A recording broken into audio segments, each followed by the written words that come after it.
प्रेक्षकांनो नमस्कार। यावेळेला H न्यूजची team Vidhan Bhavan परिसरामध्ये आहे, ज्या ठिकाणी आपल्यासोबत उद्धव बाळासाहेब ठाकरे शिवसेनेचे आमदार आमदार भास्करराव जाधव आहेत। त्यांना आपण विचारूया। भास्करराव, आज आपण बघतोय की शेवटचा दिवस आहे। हे शेवटचा दिवस असल्यानंतर सुद्धा आज विरोधी पक्ष जो हवा असतो तो नाही आहे।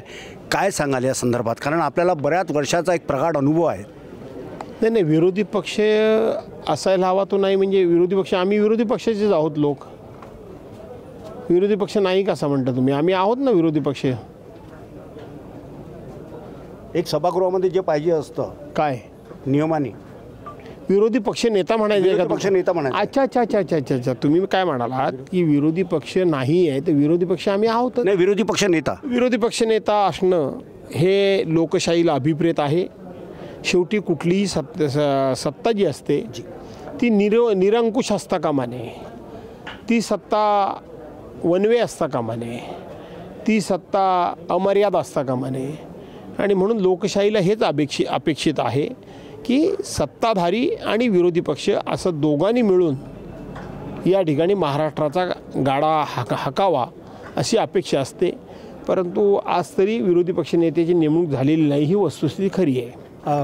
भास्करराव, मला दुसरा प्रश्न असा विचारावा वाटतो की मग ते परभणी असेल राज्यातील किंवा बीड असेल, या घटना फार मोठा एक चिंतेचा असा विषय आहे।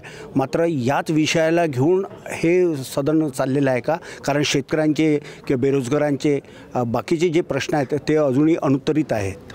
असं आहे की शेतकऱ्यांच्या प्रश्नावर चर्चा तर झाली पाहिजे। बरं, चर्चा झाल्याशिवाय त्या प्रश्नांना वाचा कशी फुटणार?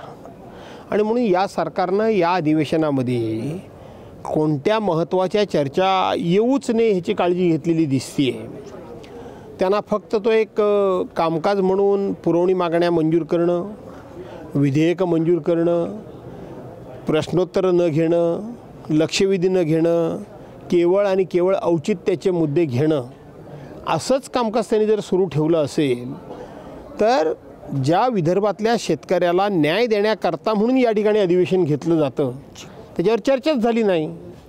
आत्ता आम्ही जो विरोधी पक्षाचा 292 अन्वये जो प्रस्ताव आहे त्या प्रस्तावातून आम्ही विदर्भाच्या जनतेच्या ज्या काही समस्या आहेत, अडीअडचणी आहेत, कुपोषित बालकांचा प्रश्न आहे, बालमृत्यू दर जो आहे, महिलांच्या कुपोषणाचा प्रश्न आहे, अत्याचाराचा प्रश्न आहे, शेतकऱ्यांचे प्रश्न आहेत, भ्रष्टाचाराचे प्रश्न आहेत, कायदा सुव्यवस्थेचे प्रश्न आहेत, याच्यावर आम्ही आता चर्चा घडवतोय।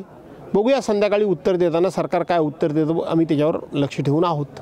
भास्करराव, आम्ही आता रिपोर्टिंग करतो आहे तर आम्ही असं बघतो की यशवंत स्टेडियम या परिसरामध्ये राज्यातून अनेक संघटना आलेल्या आहेत, ते मोर्चेसुद्धा काढलेले आहेत, मात्र खाते वाटप झालेले नाही। त्यामुळे ते लोक जे डेप्युटेशन घेऊन येतात त्यांच्या डेप्युटेशनला न्याय मिळेल की केराची टोपली दाखवण्यात येईल? नाही, न्याय मिळायला मंत्री जे आहेत 42 पैकी 41 मंत्री हे बिनखात्याचे आहेत। तेच त्यांचं निवेदन स्वीकारणार कोण? आणि निवेदन स्वीकारल्यानंतर त्या निवेदनामध्ये जे काही त्यांच्या मागण्या असतील, अडीअडचणी असतील, त्या सोडवण्याचे अधिकार कुठे कोणाला आहेत? कारण खात्याचं वाटपच झालेलं नाही। त्यामुळं मोर्चे कितीही आले तरीसुद्धा त्या मोर्चांच्या मागण्यांना इथं न्याय देणाऱ्या अशा पद्धतीची व्यवस्थाच नसल्यामुळं निश्चितपणे आपण म्हणतात तसं त्यांचं प्रत्येक निवेदन हे केराच्या टोपलीतच जाणार आहे। भास्करराव, शेवटचा प्रश्न की वर्तमान जी राजकीय परिस्थिती जी आहे त्यावर काय सांगाल आहे? वर्तमान राजकीय परिस्थिती फार गंभीर आहे, फार अडचणीची आहे जी। इतकं जबरदस्त बहुमत सरकारला मिळाल्यामुळं आता सरकार निरंकुश होईल। सरकारला कोणाची भीती राहणार नाही, भय राहणार नाही। आपल्या मित्रपक्षांची सुद्धा फार त्यांना गरज उरलेली नाही। कोणी आला बरोबरनी, कोणी गेला तरीसुद्धा फार काय त्याला चुचकारण्याची, त्याला जोंगारण्याची, त्याला जपवून ठेवण्याची, टिकवून ठेवण्याची आता सरकारला देखील गरज नाही। भारतीय जनता पार्टीला एवढं जबरदस्त त्या ठिकाणी मॅन्डेट मिळालं आहे। अजितदादांनी थोडी कुरबुर केली तर जा बाहेर, एकनाथ शिंदे आहेत, एकनाथ शिंदेने कुरबुर केली तर जा बाहेर, अजितदादा आहेत, अशी परिस्थिती निर्माण झालेली आहे। त्यामुळं हे राज्य आता कसं चालणार हीच मोठी चिंता या ठिकाणी निर्माण झालेली आहे। मला असं वाटतं की हम करो सो कायदा, आम्ही ठरवू ते धोरण आणि बांधू ते तोरण, असंच भविष्यात राज्य चालेल ही मला भीती वाटते. केंद्रीय गृहमंत्री अमित शहा यांनी डॉक्टर बाबासाहेब आंबेडकरांच्या संदर्भामध्ये जे एक वक्तव्य केलं, जसा गदारोळ आणि पुणे अराजकता एक फार मोठं तांडव या महाराष्ट्रात झालेलं आहे, या संदर्भात काय सांगाल? असं आहे की जे पोटात होतं ते ओटात आलं. भारतीय जनता पार्टी किंवा त्यांची मातृसंस्था यांनी कायमच डॉक्टर बाबासाहेब आंबेडकरांचं नेतृत्व मान्य केलेलं नाही, त्यांनी लिहिलेली घटना मान्य केलेलं नाही, त्यांनी दिलेलं संविधान त्यांना मान्य नाही आणि त्याचबरोबर त्यांना ह्या देशाचा तिरंगा ध्वज मान्य नाही, त्यांना राष्ट्रगीत मान्य नाही, त्यांना राष्ट्रपिता मान्य नाही. परंतु आता सत्ता इतकी अमर्याद आली आहे, त्यामुळं त्यांनी डॉक्टर बाबासाहेब आंबेडकरांच्या विरोधात हे बोलण्याचं धाडस केलं. नपेक्षा त्यांच्यामध्ये हे धाडस आलंच नसतं. पण हे जे त्यांच्या ओटात आलं ते अनेक वर्षापासून त्यांच्या पोटात होतं, म्हणून ते ओटात आलं. तर आपण होता भास्करराव जाधव, ज्यांनी आम्ही प्रत्येक प्रश्न विचारले त्या प्रश्नांची त्यांनी व्यवस्थित अशी उत्तरं दिली आहेत. मात्र एक खंतसुद्धा त्यांनी बाळगलेली आहे की खाते वाटप न झाल्या कारणानं जे आंदोलनकारी येतात त्यांना न्याय मिळणार नाही.